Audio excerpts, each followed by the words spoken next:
రైతులకు న్యాయం జరగాలి. పక్క కొట్టాడతాం మీ న్యాయం కోసం కొట్టాడతాం. మేము వచ్చి తెలుసుకుంటేనే కదా మాకు తెలిసేది. ఇప్పుడు హైదరాబాద్ కూర్చొని మాట్లాడితే టీవీలలో మాట్లాడితే తెలియదు కదా. ఇప్పుడు ఇక వస్తేనే బాధ తెలుస్తుంది. అందుకే ఎవరైనా వస్తారు తిరుగుతాం పోతాం తప్పకుండా మీకు న్యాయం కోసమే కొట్టాడుతాం. దాన్ని ఏమనలేదు.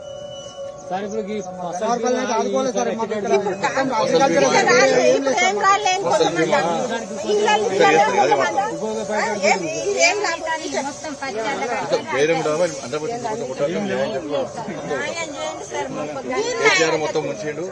అది ఈ గవర్నమెంట్ మేము గట్టిగా అడుగుతాం. చేస్తారని నమ్మకం ఉంది. చేయకుంటే ఏం చేయాలో చేస్తాం. లేదు అలా నమ్మలేదు.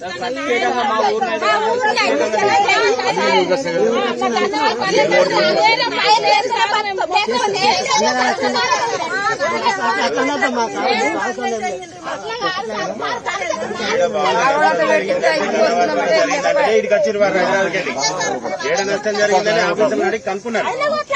టీవీలో చూస్తారు కదా రోజు ఎట్లా కొట్లాడుతారు ఎట్లా మాట్లాడుతారు. మీకోసం జైలుకి పోయినరు. మన కోసం కొట్లాడి 5-6 సార్లు జైలుకి పోయినరు.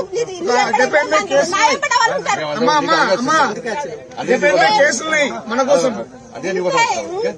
మీది వేరుంటది మాది రైతు రాదు సార్. మా గురించి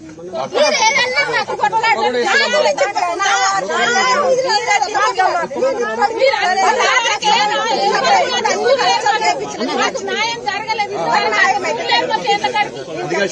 నువ్వు వచ్చినావు సార్ మాకు ఖచ్చితంగా న్యాయం జరగాలి. మాకు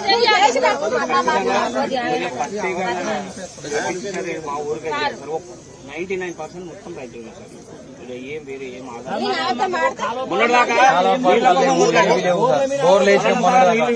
వదులుతున్నామంటే నెల రోజులు తిరిగి రాత్రి వెంకన్నకు అక్కడి నుంచి మాకు వాదనలు వదులురంటే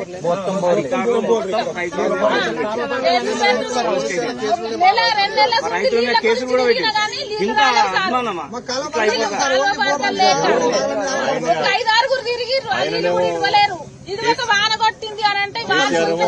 కేసీఆర్ అట్లా మోసం చేసిండు. వీళ్ళు ఇట్లా కేసు పెడతారు. ఎవరు వచ్చినా ఏ బతుకు కొంచెం మీరే